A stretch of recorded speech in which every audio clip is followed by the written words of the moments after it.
And welcome, our fellow lovers of love, and thank you for joining us on this excursion down the stream of consciousness through the river of tranquility and on towards the lake of love.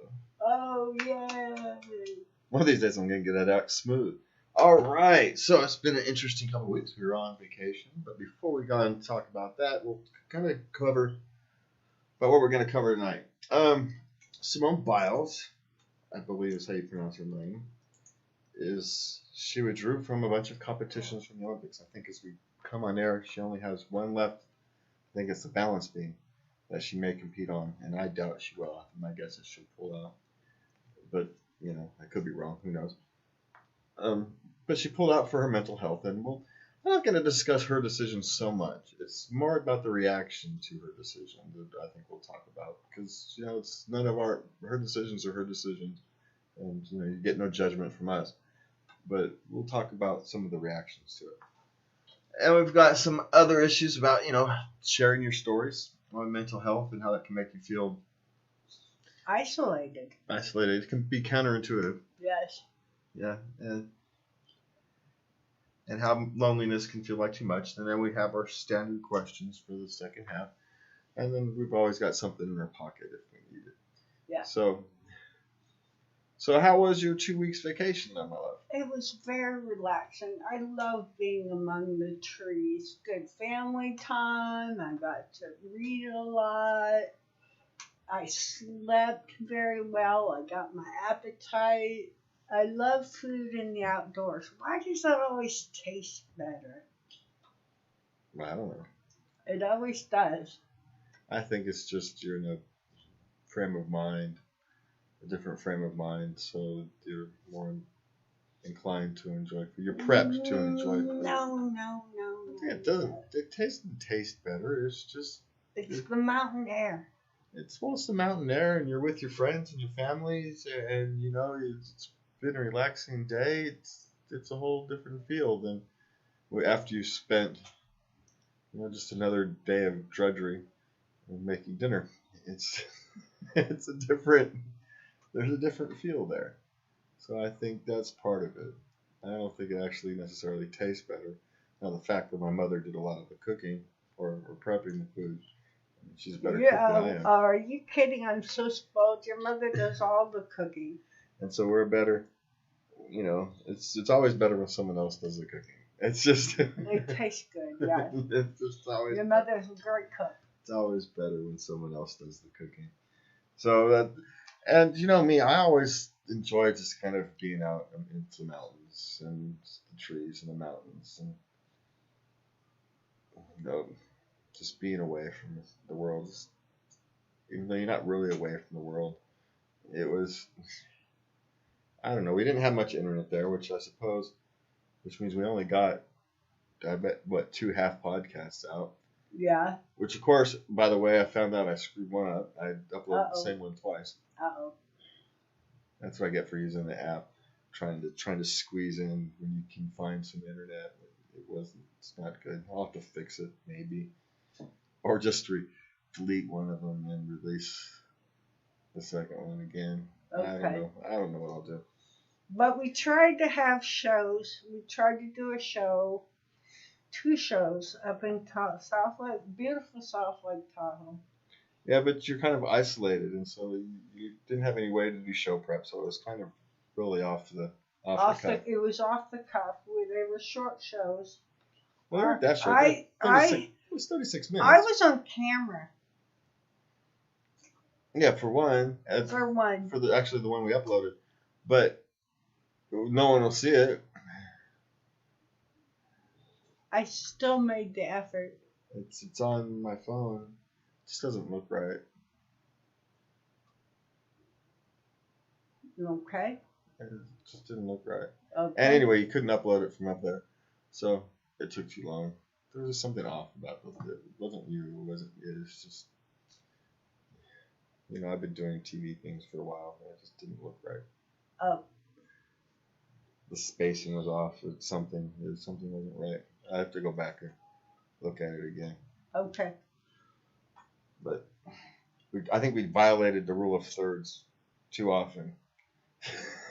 I think it's Rule of thirds. Yes, there's rule of thirds when you make TV shows about and you can violate them on occasion or if on purpose. You think yeah. You can violate them on purpose, but if you violate them too much, it's not good. So anyway, speaking of not good, we'll go ahead and cover this Simone Biles. Have you been following her thing on the Olympics? I just know that she's been having trouble, poor girl. Yeah, I think she did. What was it? The one run on the vault, and she just said she didn't feel right. It wasn't physical. That's a mental thing. Her body and mind weren't in sync. And so she's essentially pulled out from everything but the balance beam. And like we discussed, everything but the balance beam. And, you know, it's not like you're a runner who, if you have an off day, you just kind of run slow. You know, this is kind of where my differences of opinion are. You're talking about someone who's a gymnastics. And if she's having an off day, she can hurt herself. Terribly bad. And so terribly bad. And so it's not a simple decision as you think about as normal people. We think about, yeah, of course we would. Of course, you know, there's many people do. If it's their one shot at the Olympics, you might actually try to take the risk. But she's been there and done that.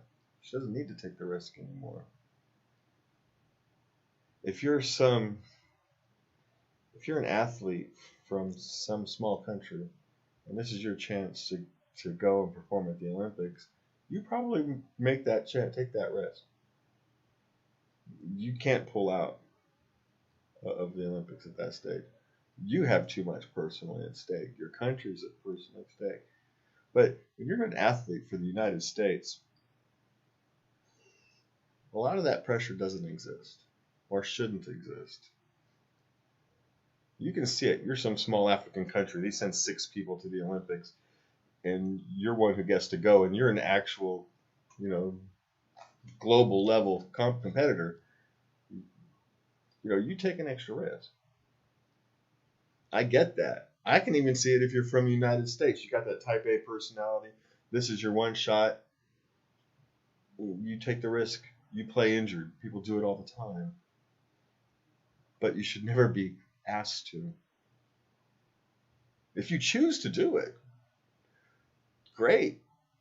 I mean, I saw a football game once where a guy played on a broken leg. Wide receiver played on a fractured leg. It happens more often than we'd like to think. But he chose. He could have said no. No one would have looked at him differently for saying no. So if you're an Olympic level gymnast, and you say, you know, my head's not in it, and I'm going to hurt myself if I try these things, I can't. There's no difference. I'm not going to hurt myself more than I am now. Something in my mind-body connection isn't working right. I can hurt myself more. That's all that matters to me. I don't care the actual reasons. I don't care if it's anxiety. I don't care if it's depression. I don't care if whatever. It's not my business. She's making a decision for herself. And that's all there is to it. Now there's this reaction. There's this 2 reactions to it, which both irritate me. Well, one irritates me halfway.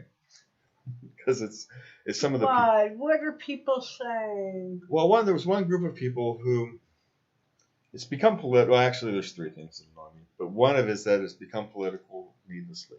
You've got to be kidding me. Yeah, no, but it didn't start that way. It started as a cultural thing. You know how type A personalities are. Well, if I'd get that, and you know how couch armchair athletes are.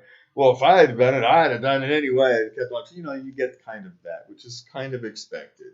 And you get the type A personalities who say, "Oh, you quit on your team and blah blah blah and all that."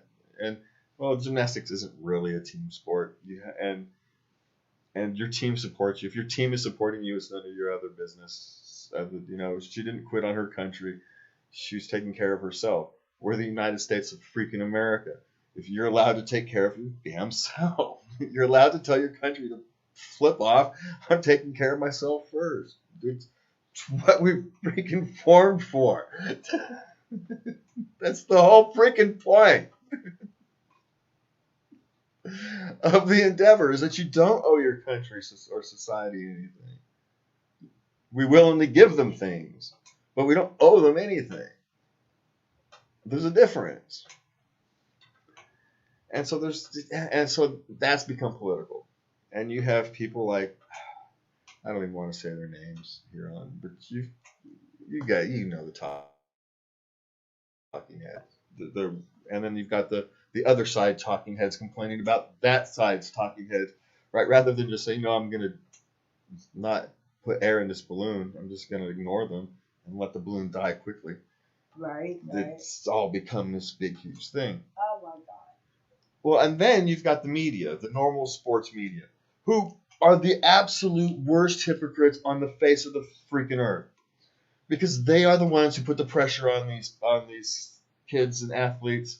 They're the ones who do it. They're the ones who put the world on their shoulders. And then all of a sudden they're going to pretend that, oh, we care about your emotions and your feelings. You are such flippin' lying hypocrites. Now, you get some of the culture magazines who are writing articles in support. Great, because you actually write articles in support of these kind of things all the time. I have no problems with them doing it. But it's the sports media who actually created the problems that give you mental health issues. We talked about that tennis player, a month ago, 6 weeks ago, whatever Yes, it was. we did. Who left, who said, I'm not going to participate in Wimbledon because of the media pressure. Yes. And then the media was patting themselves on the back for being so understanding. No, you morons, you're the problem. You're the ones putting all this pressure on them. You're the ones who told the country that these people are standing up there for you. They're representing you. You're the ones who've done all this stuff, and now you're going to go and pretend that you're on their side, that you care about their emotional health and physical health. You lying spectacle. All you care about is getting viewers, which is why viewership is way down.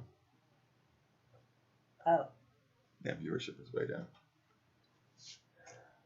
So, and then of course, then you get the politics again. Well, see, you've entered politics, and so now sports is, people aren't watching. No, people aren't watching because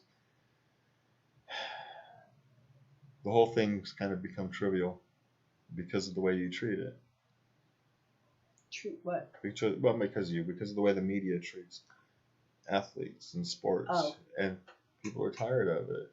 Sports is supposed to be fun and entertaining. It's not supposed to be life or death. And the media has now, sports media, let's be clear, not all media, sports media, treats everything like life or death. Like if a referee misses a call, the world ends. Well, no, the world goes on just like it would have if the referee had made the right call. Nothing actually changes, except maybe for some guys in Vegas. And I don't care about gamblers. It's gambling for a reason. They've ruined sports by their over-analysis and their rather than just watching it for the beauty of the athletes, the beauty of the game, and just enjoying it. It's become this life or death struggle when it's not. And people are kind of tired of it. I know I am. I don't watch sports anymore. I used to love watching sports. I can't watch it anymore. Because I watch it to get off of the life or death struggle of real life, not to freaking bring it in there. That sports are supposed to be your escape, things that brings us all together, not the things that separate us.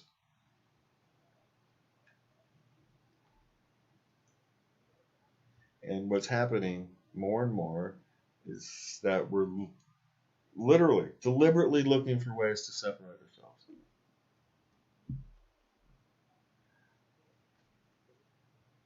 ourselves. It's like an obsession now, where we're deliberately trying to find ways to separate ourselves. Not to differentiate ourselves, to make ourselves unique individuals, but to other the other person. To make the other person the other so we don't have to care about them. And then we tell ourselves we're doing it because we care about society.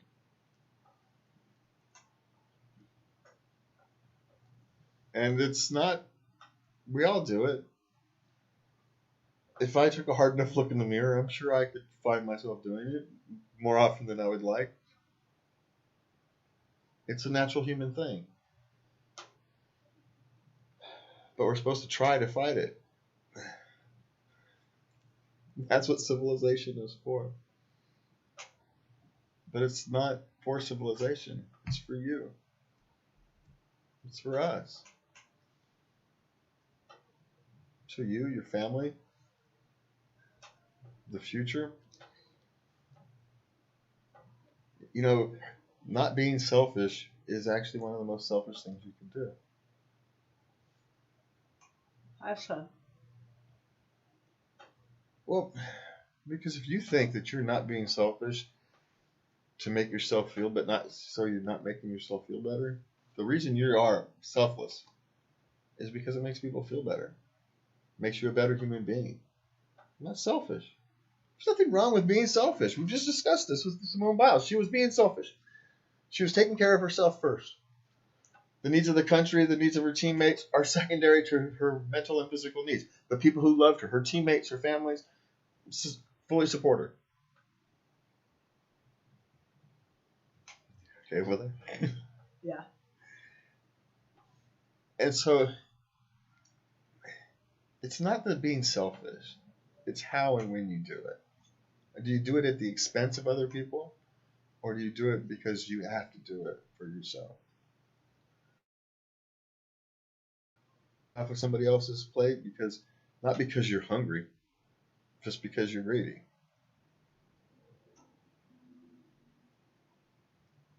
You know, it's one thing if someone has a full plate, yours is empty, and you haven't eaten in 3 days, and you go, "Hey, can I have that roll?" Most people would give you their food. So, "Oh, dude, I ate earlier. Here, have it." It's wrong for you to take it. Doesn't matter the reason. So it's not selfishness that's the problem. Selfishness is perfectly fine when you're taking care of yourself, for yourself, and you're not doing it at the expense of anybody. You know, teammates pick up your teammates. That's what they do. You can't be here because X reason. That's okay. We'll pick you up. We got you covered. That's the whole point. She didn't let her team down. She let her team pick her up. That's what we should be. Focusing on. Exactly. So anyway. So, did you get a chance to read that article on how sharing your mental health story can make you feel Lonely? Yeah. Yes. Invalidated, I guess is the word they use. Invalidated? Yes. So what'd you think? I didn't get to look at that one. Ah. I looked at the loneliness of always feeling too much. Well, see, my journey to being able to express myself. And whenever we read these things, I think we have to remember that where your journey starts. Their journey is always different. So nothing is universal. I think that's one of the things we need to be careful about when we read these articles. Okay. And that this person is expressing their journey. Yes. Their journey may be vastly different than yours. Yes. See, me expressing myself, learning how to express myself, learning how to tell my story has had the opposite effect.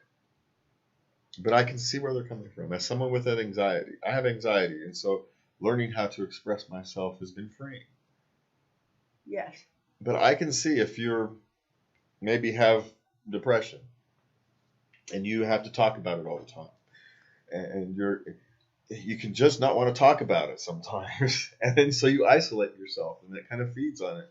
I can see how it would work, and that's just trying to be empathetic. Without, I can see how the desire to speak and the desire to speak for people who are like you but can't speak for themselves becomes a burden, and that you have to occasionally hide from. And when you hide from it, you feel isolated. And then when you're dealing with mental health issues, anytime you start to feel isolated, there's a chance that that snowballs. Because we know how snowballs work. Those things build themselves. And you have to be very careful to not be in the way. Because, you know, that's... And essentially, I think that's what they were trying to get across. Is that it's the need to express yourself, the desire to express yourself, actually needs to, for selfish reasons, you have to, you have to isolate yourself from the constant pressure of expressing yourself. Yes, there is a need to explain and express where you're coming from, and it's different from everyone else, and so you got to do it a lot when you get to know people, and that can be a bit of a pressure.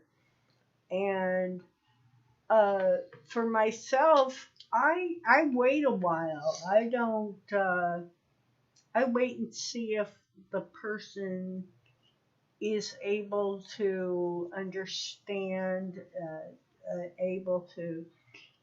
Usually, it leaks out though. I can't help it. Well, yeah, but I think they're also talking about someone who's a writer, or someone who does, someone who's an advocate, or who's, for whatever reason, they've gone from. Oh. They've gone from, just kind of dealing with this privately to having to deal with it more publicly. Oh. Yes. But that's its own journey. The personal journey is its own problems. That's its own minefield as you try to walk through the personal relationships with mental health. And we kind of cover that in the next article. Okay, well, let's go ahead and we'll go do that one. We've got 8 minutes for the rest of this half, so we'll cover that. So I didn't actually get a chance to read. I read it quickly, but I didn't get a chance to go back and reread it. I always like to read these things twice, and I didn't get a chance to do it the second time. So that's why the loneliness of always feeling too much. This is a person we feel a lot. Yes, because I actually can relate to this. And this person is trying to have interpersonal relationships and tries to express themselves in this area and feels as if it's not well received. For one thing, she or he, I don't know if it was a man or a woman, has a hard time expressing themselves, gets overwhelmed easy, and doesn't feel that they express themselves well.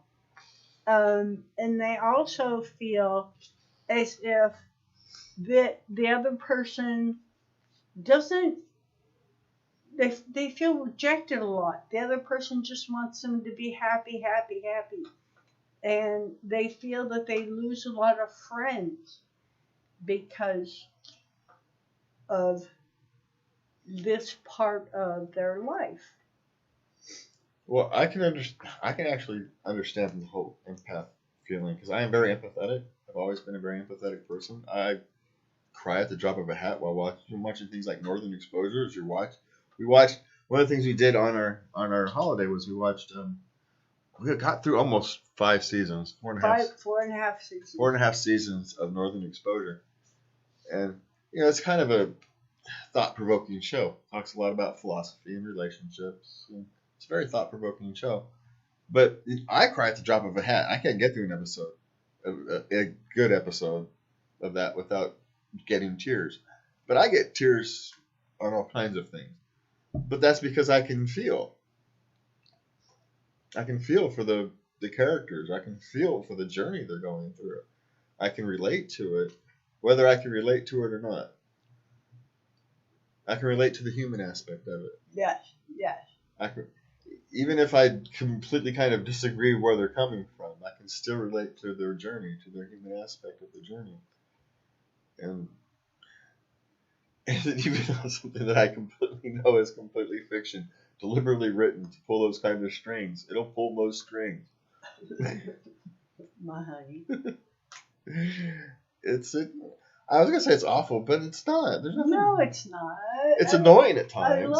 It's annoying to you. I love it. I mean, it's annoying at times, but that's the thing. It's annoying at times. You can become overwhelmed. And there's a lot of people who can't handle that.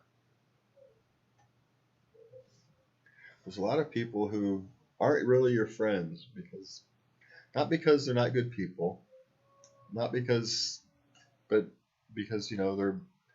not even necessarily giving an honorable effort, but because their personality type can't handle the realism that you live in every day. Oh. They have to be able to kind of ignore that part of life. There's nothing wrong with it. It's not a judgment. It's just, how an empath couldn't handle, they don't handle, say, like cubicles very well. The kind of soulless office. They don't handle those very well. They need more life in their lives, so to speak. I mean, it's the same thing, but there's some people who thrive in that kind of environment. And there's no difference. And there's no judgments one way or the other. It's just the way we are. But some people can't deal with that on a regular basis. They can't be with somebody who tears up at an episode of Northern Exposure every day. They can't handle it. They think they want to fix it. Especially men having trouble with this. Because they want to fix things. And there's nothing to fix. You're just having a feeling. And it'll go away. It's fine. There's nothing to fix. Sometimes it's a happy feeling. Sometimes it's a sad feeling. But there's nothing to fix. And so if you're with a fixer, if you're hanging out with some people who like to fix things, who like to solve problems, and they see you over there tearing up, well, should we change the channel? Should we watch something else? Should we go do something else? No, I'm enjoying this. It's just fine. But